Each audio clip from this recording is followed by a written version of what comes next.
Assalamualaikum warahmatullahi wabarakatuh. Perkenalkan, nama saya Devia Leila Anggraini, NIM 20930640006, Prodi PGMI semester 3. Tujuan saya membuat video ini adalah untuk menyelesaikan tugas akhir yang diberikan oleh Ibu Siti Rofiah yang mengampu mata kuliah telaah kurikulum. Baik, soal yang telah diberikan yang pertama yaitu kompetensi inti yang tertuang dalam Peraturan Pendidikan dan Kebudayaan Nomor 21 Tahun 2016 meliputi 4 dimensi, yakni sikap spiritual, sikap sosial, pengetahuan, dan keterampilan. Setiap tingkat kompetensi berimplikasi terhadap capaian proses pembelajaran dan penilaian yang harus dilakukan oleh guru. Jelaskan secara rinci mengenai implikasi antara dimensi pada kompetensi inti dengan capaian penilaian. Baik, saya akan menjawabnya. Permendikbud nomor 21 tahun 2016 memuat tentang standar isi pendidikan dasar dan menengah yang memuat tentang tingkat kompetensi dan kompetensi inti yang meliputi 4 dimensi, yakni sikap spiritual, sikap sosial, pengetahuan, dan keterampilan. Masing-masing dimensi memiliki tujuan dan implementasi yang diharapkan agar peserta didik memperoleh standar kompetensi kelulusan dengan baik.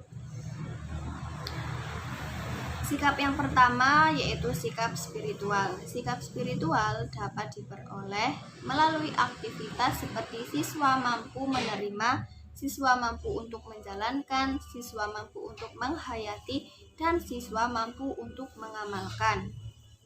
Yang kedua, sikap sosial. Sikap sosial dapat diperoleh melalui aktivitas seperti menghargai setiap pendapat, menghormati, dan mampu berinteraksi dengan baik. Kemudian sikap pengetahuan. Sikap pengetahuan dapat diperoleh melalui aktivitas seperti mengingat, memahami, menerapkan, menganalisis, mengevaluasi, serta mencipta. Dan yang terakhir yakni sikap keterampilan. Sikap keterampilan dapat diperoleh melalui aktivitas mengamati, menanya, mencoba, menalar, menyaji, dan mencipta. Kompetensi inti merupakan terjemah atau operasional SKL dalam bentuk kualitas yang harus dimiliki oleh peserta didik yang dinyatakan telah menyelesaikan pendidikan pada satuan pendidikan tertentu. Pencapaian kompetensi inti harus disesuaikan dengan jenjang dan jenis pendidikan tertentu dan ditetapkan oleh pusat kurikulum dan pusat perbukuan. Selanjutnya soal yang kedua. Kegiatan pembelajaran pada kurikulum 13 mendorong peserta didik untuk berpikir kritis dan kreatif melalui pendekatan ilmiah atau saintifik. Apa yang dimaksud dengan pendidikan ilmiah? Pendekatan ilmiah merupakan kegiatan pembelajaran yang berpusat kepada peserta didik, bukan kepada guru. Guru hanya sebagai fasilitator. Pendekatan ilmiah atau saintifik berisikan tentang proses pembelajaran yang didesain agar peserta didik mengalami belajar secara aktif, kreatif, inovatif, melalui suatu tahapan-tahapan tertentu. Soal berikutnya. Bagaimana penerapannya dalam kegiatan pembelajaran di Madrasah Ibtidaiyah? Penerapan pembelajaran di Madrasah Ibtidaiyah dengan pendekatan saintifik meliputi 5M, yaitu mengamati, menanya, mencoba, menalar, dan mengkomunikasikan. Yang pertama yaitu mengamati.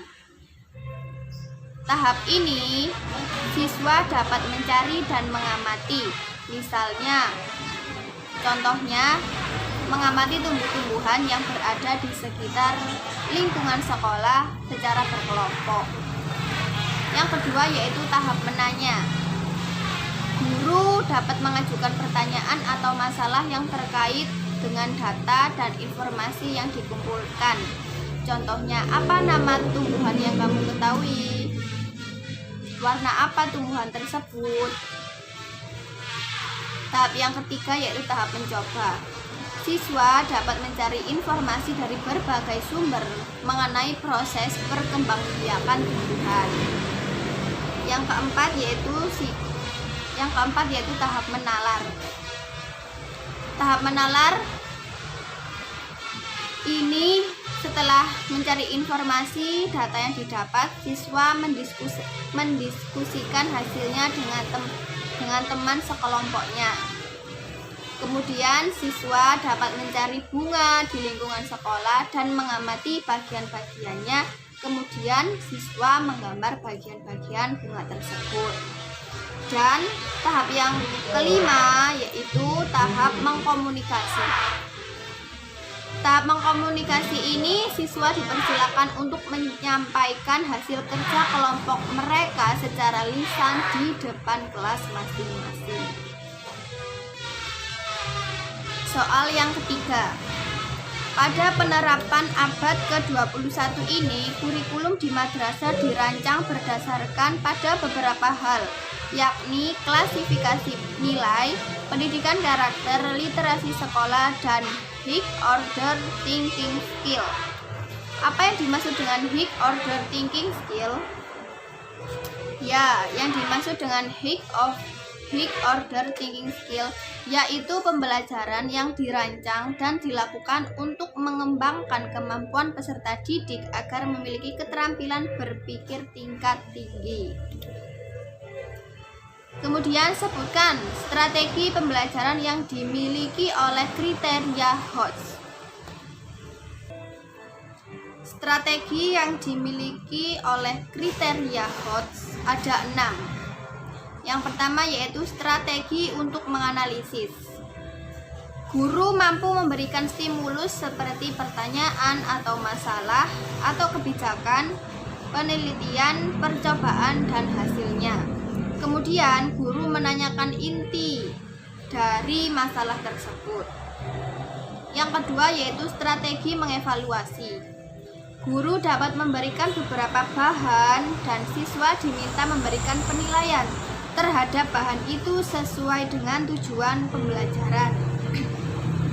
Kemudian siswa diminta untuk merumuskan acuan atau kriteria. Yang ketiga yaitu strategi untuk mencipta.